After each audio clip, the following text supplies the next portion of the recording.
Assalamualaikum warahmatullahi wabarakatuh. Alhamdulillahirabbil alamin. Kita dapat berjumpa kembali dalam pembelajaran ilmu pengetahuan sosial. Anak-anakku semuanya, sebelumnya marilah kita awali kegiatan pada pagi hari ini dengan membaca basmalah bersama-sama. Bismillahirrahmanirrahim. Semoga kegiatan pada pagi hari ini berjalan lancar, anak-anak dimudahkan serta dipahamkan dalam belajarnya. Anak-anakku semuanya, pada kesempatan kali ini kita akan mempelajari tentang materi ilmu pengetahuan sosial dengan judul Indonesia sebagai negara kepulauan dan negara maritim, serta pengaruhnya terhadap kehidupan sosial, ekonomi, budaya, dan transportasi. Anak-anakku perlu tahu mengapa negara kita disebut sebagai negara kepulauan. Karena wilayah Indonesia terdiri dari beribu-ribu pulau yang membentang dari Sabang di Pulau Sumatera sampai Merauke di Pulau Papua, yang semuanya kurang lebih ada sekitar 17.491 pulau. Oleh sebab itu, kita patut bersyukur dan bangga terhadap negeri kita Indonesia. Samudra Indonesia yang begitu luas sehingga negara kita juga dijuluki sebagai negara maritim. Karena hampir 2/3 wilayah Indonesia terdiri dari perairan ataupun lautan.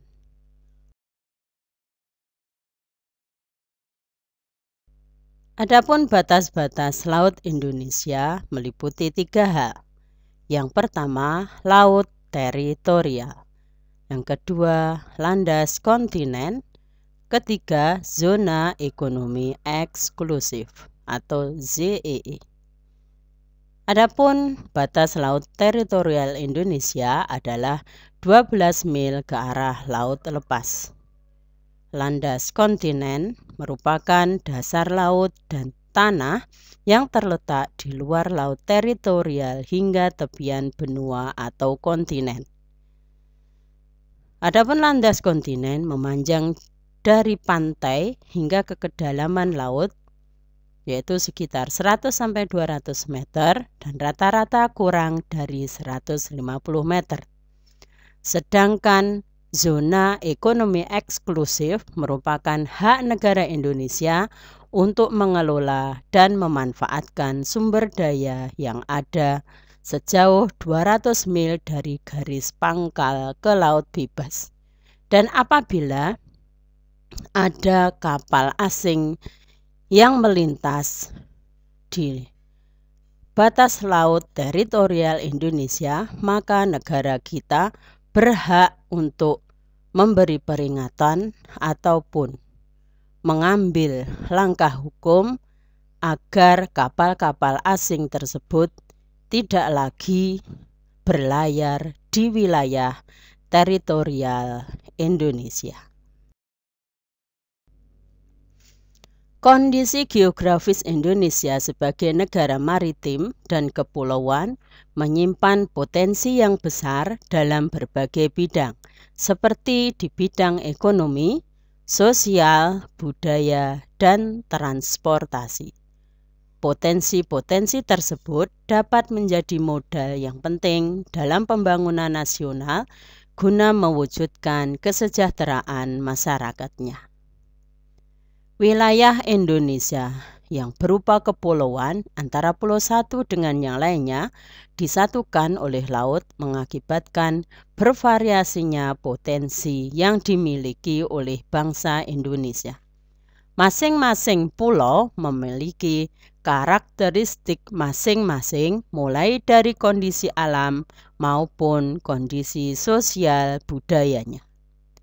Variasi dan karakteristik potensi tersebut terlihat dari lengkap dan beragamnya bentang alam dan hasil alamnya, beragamnya suku, bangsa yang mengakibatkan beragam pula adat istiadat, budaya, serta beragamnya agama, golongan, dan kelompok masyarakatnya.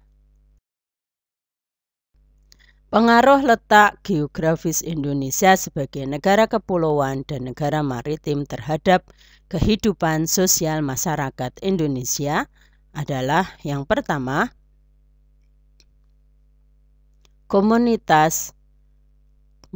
komunikasi dan interaksi antar penduduk menjadi lebih mudah, baik antar warga Indonesia maupun orang Indonesia dengan warga asing. Hal ini didukung adanya kemajuan teknologi di bidang pelayaran antar pulau dan antar negara. Yang kedua, terjadinya pembauran, pencampuran, atau peleburan nilai-nilai budaya antar pulau dan antar negara. Munculnya perkampungan-perkampungan etnis tertentu seperti pecinan dan kampung Arab. Terjadinya perubahan perilaku masyarakat karena pengaruh masuknya pola dan nilai perilaku dari pulau, daerah, maupun negara lain. Yang kelima, terjadinya perpindahan ilmu pengetahuan dan teknologi.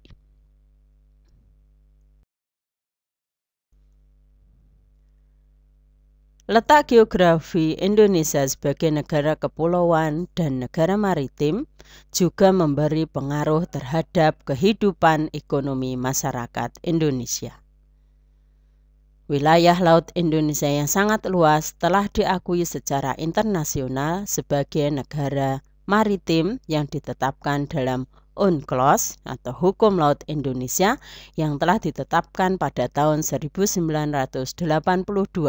Hal ini berarti bangsa Indonesia diberi kewenangan untuk memanfaatkan potensi sumber daya laut yang ada di wilayah Indonesia.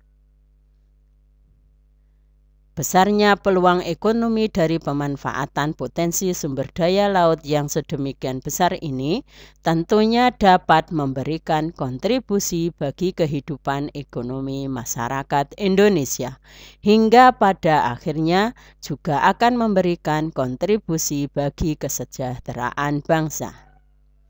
Adapun jenis-jenis kegiatan ekonomi yang bisa dilakukan di daerah pesisir pantai, di antaranya yang pertama menjadi nelayan,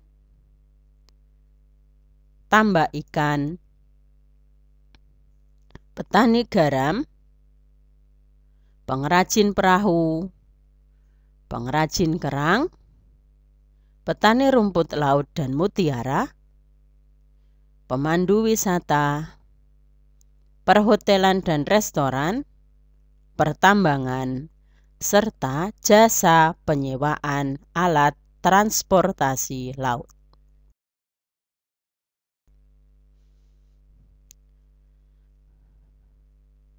Letak geografi Indonesia sebagai negara kepulauan dan negara maritim, pengaruhnya terhadap budaya masyarakat Indonesia adalah ciri keragaman budaya lokal Indonesia dapat dilihat dari hal-hal sebagai berikut. Yang pertama, keragaman suku bangsa. Di Indonesia ada 19 induk suku bangsa yang semuanya jumlahnya ada sekitar 1.340 ragam suku bangsa yang tersebar dari Sabang sampai Merauke. Yang kedua, keragaman bahasa. Meskipun negara kita memiliki bahasa pemersatu bangsa, yaitu bahasa Indonesia sebagai bahasa komunikasi nasional, akan tetapi masing-masing daerah di negeri Indonesia memiliki bahasa ibu masing-masing atau bahasa daerah. Adapun jumlahnya ada sekitar 748 bahasa daerah yang dijadikan sebagai bahasa ibu dari masing-masing daerah yang ada di negara Indonesia. Yang ketiga, keragaman religi atau keragaman agama.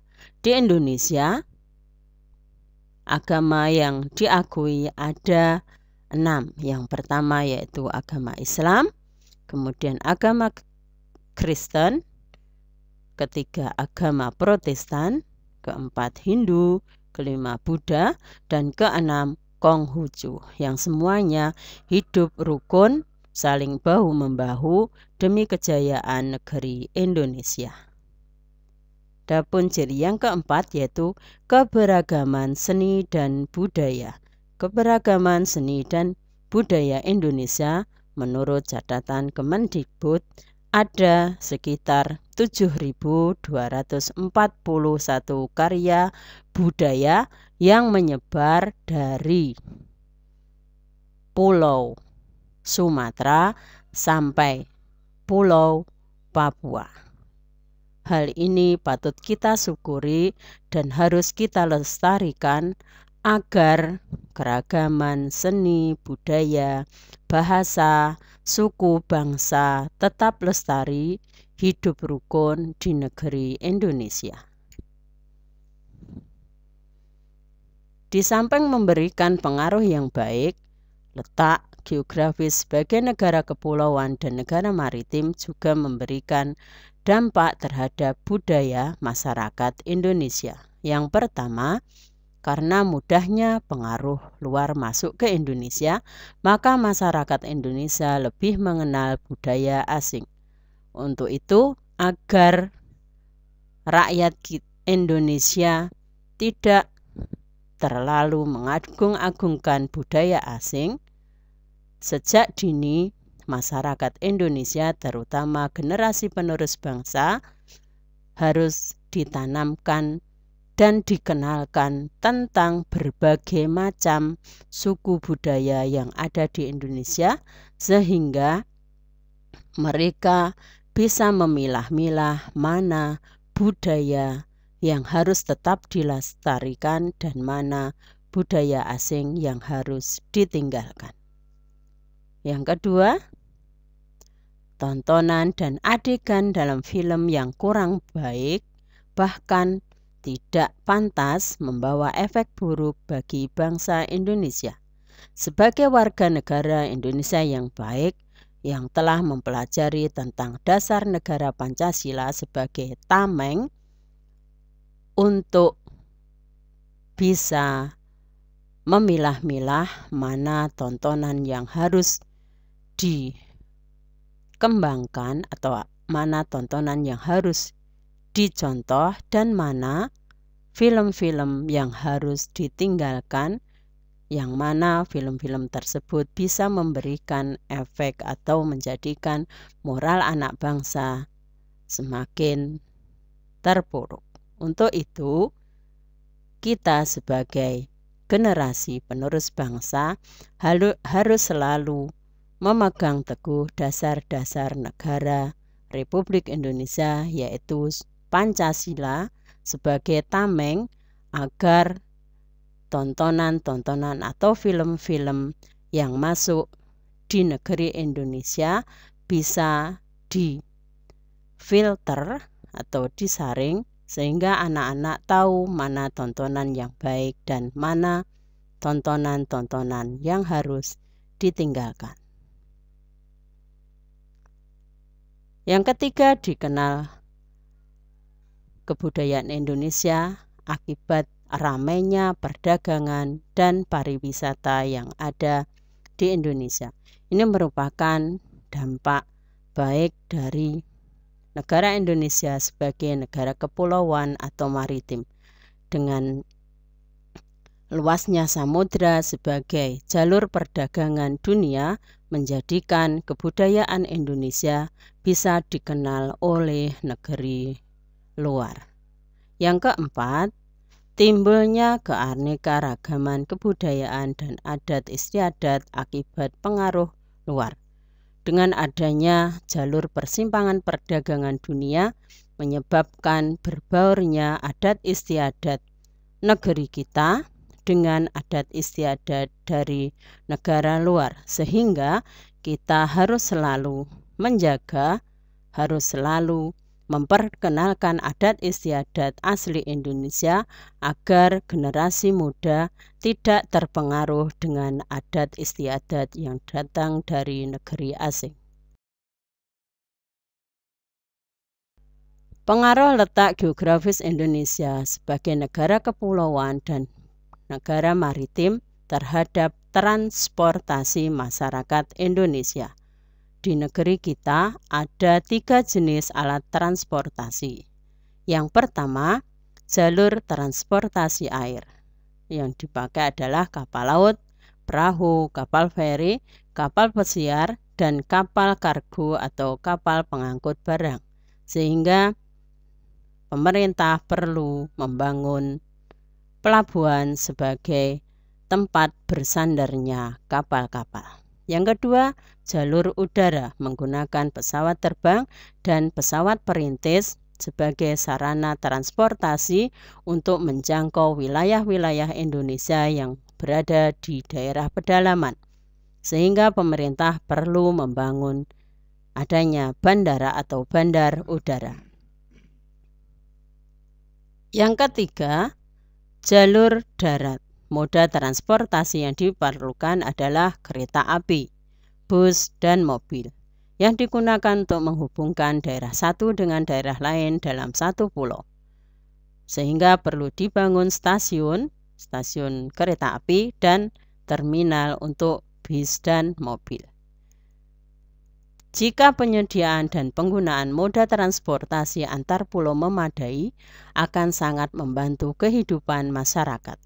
Mengingat luas wilayah Indonesia yang sangat luas dan berupa kepulauan, sehingga mempengaruhi pemerataan program pembangunan dan hasil-hasilnya. Sehingga kemajuan tidak hanya berpusat pada daerah-daerah tertentu saja, melainkan merata sampai ke pelosok Indonesia.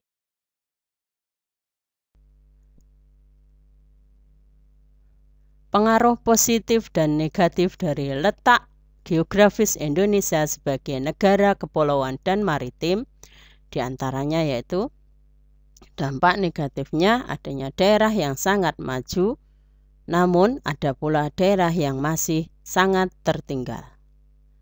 Yang kedua, harga barang kebutuhan di suatu pulau berbeda dengan harga kebutuhan di pulau lainnya. Adapun dampak positifnya yaitu khususnya bagi perkembangan alat transportasi adalah terpacunya bangsa Indonesia untuk membangun dan mengembangkan industri pesawat dan perkapalan. Pemerintah membangun jalan tol atau Trans Sumatera untuk menghubungkan antara provinsi satu dengan yang lainnya. Pemerintah juga membangun bandara agar bisa menjangkau daerah terpencil dengan pesawat perintis. Demikian kita pada pagi hari ini.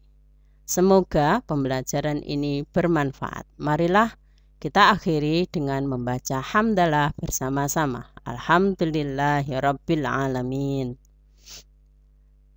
Jangan lupa untuk selalu sholat wajib berjamaah bertadarus Al-Quran setelah sholat maghrib, sholat duha, cuci tangan pakai sabun, dan selalu melakukan perilaku hidup bersih dan sehat. Jaga dan lestarikan serta manfaatkan sumber daya alam yang tersedia secara bijak agar lingkungan tetap lestari. Selalu jujur, sopan, santun terhadap semua orang, hormat serta sayangi orang tua kita. Semoga pembelajaran hari ini bermanfaat. Mohon maaf bila ada kekurangan dan kesalahan. Billahi taufiq wal hidayah. Assalamualaikum warahmatullahi wabarakatuh.